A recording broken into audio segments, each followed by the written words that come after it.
Isaiah Trammell's story is one of the most heartbreaking cases you'll ever hear. A story of a young man with dreams, with challenges, and with a condition that made him see the world differently. And yet, instead of being protected, he was failed at every level. Failed in a way that ended with him dying inside a jail cell. Just 19 years old. This is not just the story of one boy. It is the story of what happens when the criminal justice fails to show empathy. It is the story of neglect, misunderstanding, and the kind of tragedy that could have been prevented. Before we get into the details, if you're new to this channel, click the subscribe button so you never miss any of our crime stories. Isaiah Trammell was born in Ohio. From the start, life wasn't simple for him. He had autism spectrum disorder. He also lived with ADHD and Tourette's. These conditions meant he processed things differently. Loud noises, sudden changes, or confrontations could overwhelm him. But Isaiah was not broken. He was unique. He was loving, playful, sometimes anxious, but always full of energy. His mother, Yolanda, remembers him as a gentle soul. He loved music. He loved laughing. He loved being with family. And like so many young people, he had dreams of independence, of being seen, of being understood, and of helping other people living with disabilities to live their best lives. But the world wasn't always kind to Isaiah. People didn't always understand why he reacted the way he did. Why he struggled in certain situations. And instead of support, too often he met judgment, or worse, punishment. On a cold day in February 2023, Isaiah's life took a dark turn. Police arrested him on a warrant.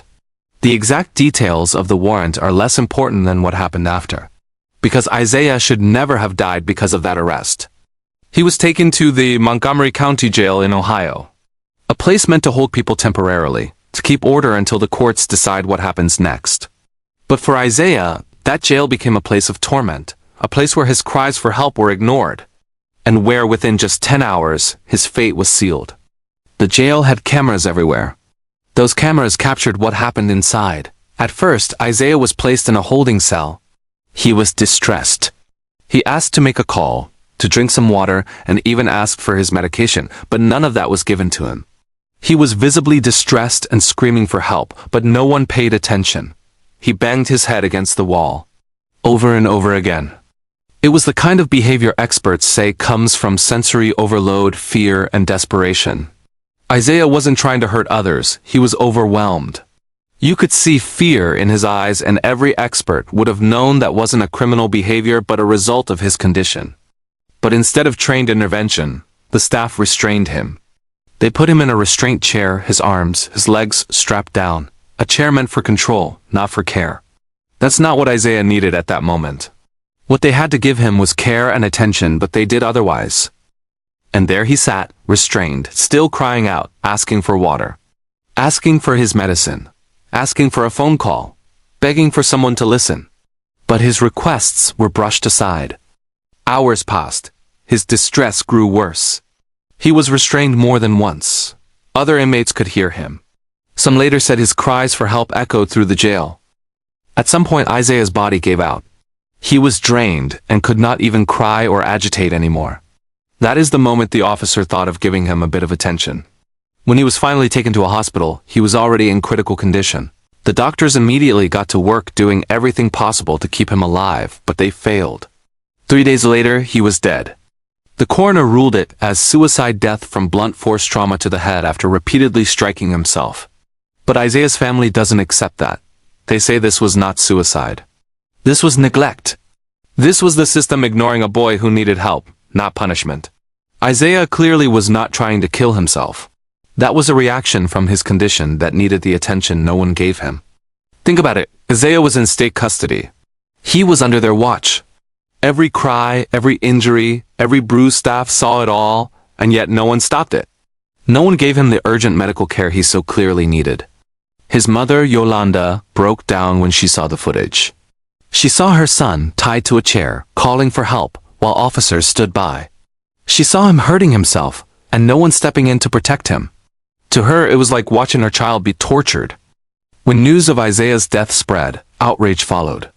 Advocates for disability rights, for prison reform, for basic human dignity demanded answers. How could a 19-year-old boy with autism be treated this way? How could his suffering be so visible, so obvious, and yet ignored? And how could the system call it suicide when it looks so much like neglect? The Trammell family has filed a federal lawsuit against Montgomery County and NAFCare, the medical company responsible for inmate health care. The lawsuit claims Isaiah's rights were violated, that staff ignored clear signs of crisis, and that his death was preventable. They point out that this isn't the first time tragedies have happened in that same jail. Others have died in custody before. And in many of those cases, the pattern is the same: mental health needs ignored, medical care delayed, restraint overused. Isaiah's death has become a rallying cry. His story is now at the center of calls for reform. Reform that demands jail staff be trained to handle neurodivergent individuals. Reform that demands restraint be used only as a last resort. Reform that demands medical providers actually provide care, not just control. For his mother, Yolanda, the pain will never go away. She lost her son. She lost him in the most brutal way imaginable. She says Isaiah deserved love, not punishment. Compassion, not cruelty. Care, not neglect. And she's right. The bigger question is this: how many Isaiahs are out there right now? How many young men and women with autism, with mental health struggles, with differences that make them vulnerable, are locked inside jails across America? How many are crying out for help, only to be ignored? Isaiah's story is a warning. It tells us what happens when society treats neurodivergence as a crime instead of a condition. When jails are used as warehouses for the vulnerable. And when compassion is replaced with restraint. The tragedy of Isaiah Trammell should never have happened. And if real change doesn't happen now, it will happen again. To another young man, another young woman, another family left shattered. Isaiah's name should not just be remembered for how he died. It should be remembered for what he stood for. For the lesson his story forces us to face. That no one should die like this in the custody of the state. If you believe Isaiah's story matters, share it. Talk about it. Demand answers. Because silence only ensures more tragedy. Isaiah Trammell was 19 years old. And he deserves so much more.